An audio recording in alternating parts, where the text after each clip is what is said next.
George and Liz Ford faced a family crisis when their teenage daughter Rachel converted to Islam as a student in Leeds. Well, when I was at school, we didn't have religious education into other religions. It was just Christianity. So unfortunately, my understanding of other religions was very poor. So my concept of Islam was incredibly limited, and I actually didn't give it any thought.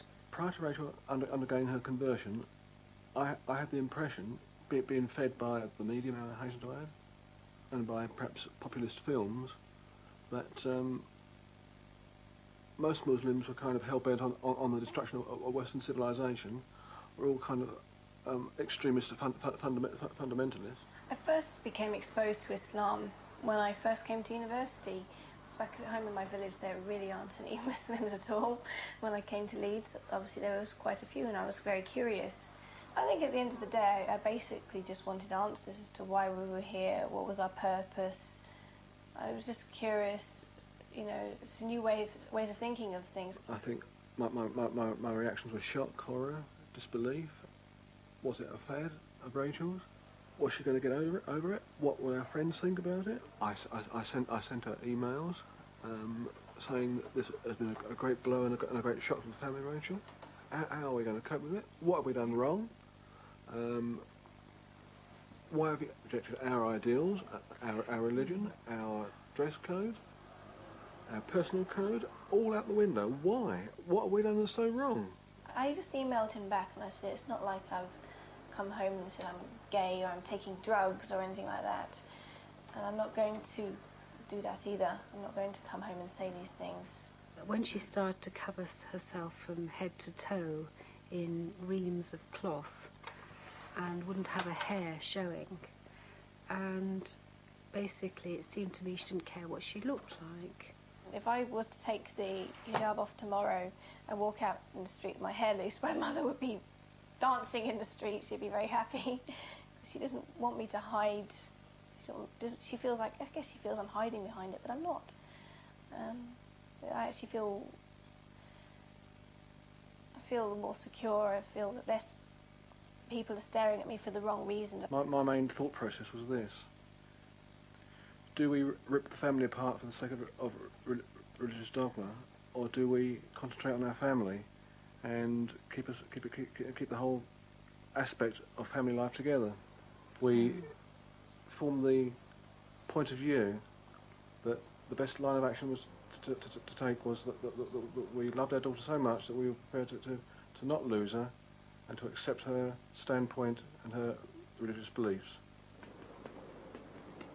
When we go and see Rachel at university, it does seem strange. They know her as Latifa.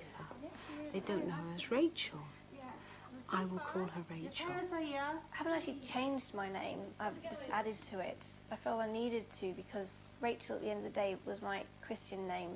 It was a name that was given to me on the day that I was christened. I'm not a Christian anymore. But while her family has come round, it's been a different story with their wider social circle. Local friends were very much against the situation on a covert basis rather than an overt basis, giving grimaces, frowns, a kind of vibe of disbelief. Colleagues, we are, I believe, locally respected people. They were very polite, but they were polite for our benefit and not for the benefit of Rachel. Yes, yes. There was a time where we went out with a friend. I know a friend who, unfortunately, I won't class as a friend now. And she was certainly plied with alcohol, even though Rachel, as a Muslim, of course, does not drink, and she will not drink. And she asked for a Coke, and it had something else in it. Definitely has something else in it. Things that have bothered me have been reaction of people that I do care about if they have been against it.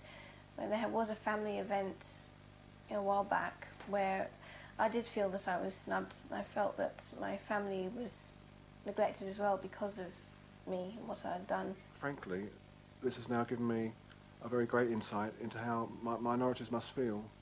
I've never been a minority. I've always been a majority, and to be on the other side of the fence has been a very cursory experience for me.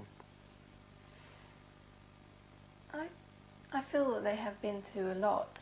I mean, it's a huge shock for them to have a daughter who's decided to change to a religion that they would see as so totally different to their own, even though it isn't, and they do understand that now. When Rachel did change and reject a lot of what we stood for, why was it our fault?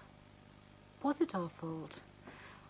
Well, now I can say no, it's not, because we did do our best. We're only human beings. And now we actually have a very forthright, intelligent, independent young lady as a daughter, and I'm so proud of her.